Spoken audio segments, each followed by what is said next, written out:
நீங்கள் பார்த்து கொண்டிருப்பது 24 நியூஸ் தமிழ். வணக்கம். 24 நியூஸ் தமிழ் செய்திகளுக்காக செய்தி வாசிப்பவர் வித்யா. படிப்பகம் அடிக்கல் நாட்டு விழா.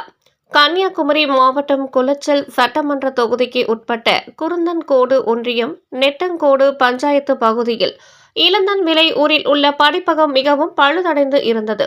இதனை அறிந்த விடுதலை சிறுத்தைகள் கட்சியின் குருந்தன்கோடு ஒன்றிய துணை செயலாளர் சே பிரைட் தலைமையில் இளந்தன் விலையை சார்ந்த சுனில், மகேஷ், பிரவீன், ஆல்வின், EMS முருகன், தீபன், இலங்கை அகதிகள் முகாம், கோழி போர்விலை, பிரைசிலின், சாரோன், நேதாஜி, ராஜ் மற்றும் பலர் உட்பட காங்கிரஸ் கட்சியை சேர்ந்த ஆல்பர்ட் ஜீவமணி ஆகியோருடன் குளச்சல் சட்டமன்ற தொகுதி MLA பிரின்ஸ் அவர்களை சந்தித்து மனு அளித்தனர். மனுவின் அடிப்படையில் உடனடி நடவடிக்கை மேற்கொண்டு புதிய படிப்பகம் அமைக்க ரூபாய் 4 லட்சம் நிதி ஒதுக்கி அடிக்கல் நாட்டு விழா நடைபெற்றது. இதில் பிரின்ஸ் MLA கலந்து கொண்டு அடிக்கல் நாட்டினார்.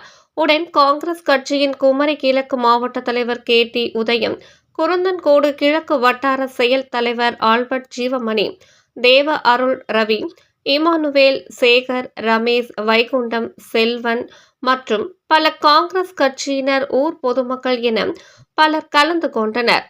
24 நியூஸ் தமிழ் செய்திகளுக்காக கன்னியாகுமரி மாவட்ட செய்தியாளர் டாக்டர் C. அபிஸ் ராஜா.